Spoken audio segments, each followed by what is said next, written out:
ነስር በጣም ያስቸግረኝ ነበር። ወቅት ጠብቆ ነው የሚነሳብኝ። ትምህርት ቤት መማር አልችልም። በቃላት የሚገለጽ አይደለም። አንድ ቀን መጣውኝና አንድ ወጣት ሴት ነስር የሚያስቸግርሽ ሲለኝ አላመንኩኝም። ከነስር ጋር የተያዘ አንድ ወጣት ሴት አያለ አሁን ተፈውሰሽ ከዛ ጊዜ ጀምሮ ለመጨረሻ ጊዜ ያን ጊዜ አከተመ። የተደረገልኝ በጎነት አንዳችም ለኔማ እኔ ምንድነው የሆነልኝ ነስር በጣም ያስቸግረኝ ነበር ማለት ነው። ከዛን በየአመቱ ወቅት ጠብቆ ነው የሚነሳብኝ መስቀል ወጥቶ አዲሱ አመት ይገባና መስቀል ይወጣል። መስቀል ወጥቶ ሳምንት ቆጥሮ ከሳምንት በኋላ ይነሳብኛል ማለት ነው።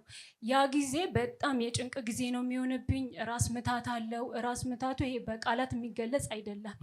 ራስ ምታት አለው እና በዚህ ፓርት ነው ብዙ ነገር የሚያመኝ። ቶንሲል ከፍሎ በዚህ ፓርት ብቻ ያመኛል። ጆሮዬ በዚህ ጋር ይጮህብኛል። ማያመኝ ነገር የለም በግራ በኩሌ ማለት ነው።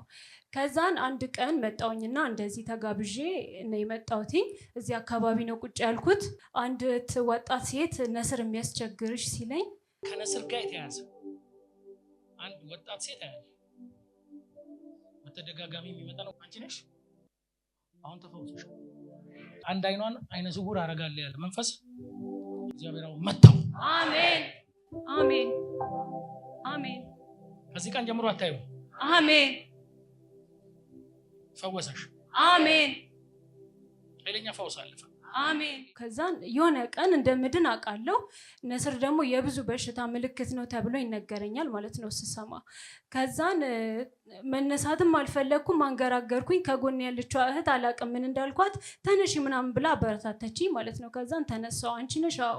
ከዘር የመጣ ሲለኝ ከዘር ነው የመጣው። ፓስተር ነው ያስነሳኝ ማለት ነው። ይሄ ህመም ቤተሰብ ውስጥ የሚሰራ የእርግማን ኃይል ነው። እግዚአብሔር ሰብሬዋል። አያቴም ትቸገራለች። አያቴም በነስር ትቸገራለች እያየሁ።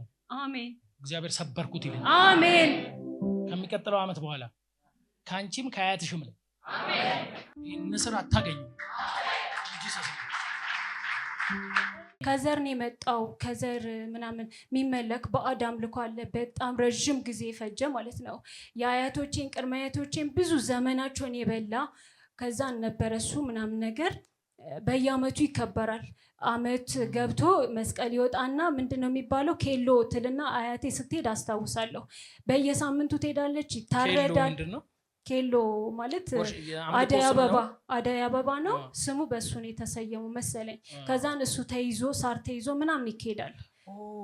አስታወስኩሽ። እዚህ ጋር ደሙን ማየት ይፈልጋል መንፈሱ ብዬ ነው መልእክት ያመጣሁት። የነስሩን ደም ማየት አስታውሳችሁ። ስፒሪቱ ምን ነበረ ገብቷቸዋል።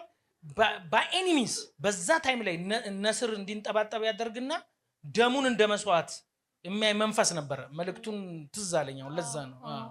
ከዛን ጸለየልኝ ማለት ነው ፓስተር። ከዛን አያቴ ጋር ደወልኩኝና ጠየኳታ። በየአመቱ ይመለካል ምናምን ነገር እና ቤተሰብም የሚገናኝበት አይነት ነው። በጣም ከረዥም ቦታ ይጠራሩና ይሄዳሉ። ይመለካል ማለት ነው። በሬ ምናምን ይታረዳል፣ ደም ይፈሳል፣ መስዋዕት ይቀርባል ምናምን ነው። ከዛን እኔን እየጀመረኝ እንግዲህ ከምን ጊዜ በኋላ ነው አያቴ ትሄድ ነበር። እዛ ጋር ያለው ነገር ይቀራል ማለት ነው። ሲቀር ምንድነው የሆነው? አያቴ ጌታን ታገኛለች ከረጅም ጊዜ በኋላ ማለት ነው። ጌታን ስታገኝ እኔን ጀመረኝ ነስሩ ማለት ነው። ይነስረኛል።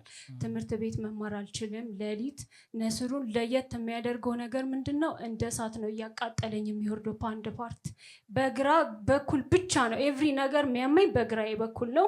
ኩላሊቴን ይጠዘጥዘኛል በግራ ነው። የሆነ ነገር ካመመኝ ግራ። በዚህ በኩል በጣም ጤነኛ ነኝ። አይኔ ይሄኛው ያለቅሳል። ፀሐይ ማየት አልችልም ቤት ቁጭ ብዬ ከወጣሁኝ ማለት ነው። ከዚህ ገባሁኝና ይቅርታ ማክሰኞና ሮብ ተከታታይ ነሰረኝ። ክረምት ውስጥ ነስሮኝ አያውቅም። ግን ሲነስረኝ በቃ መድኃኒቱ እየሰራ ነው፣ የመጨረሻው ነው ይሄ ምናምን ብዬ ያልኩኝ ማለት ነው።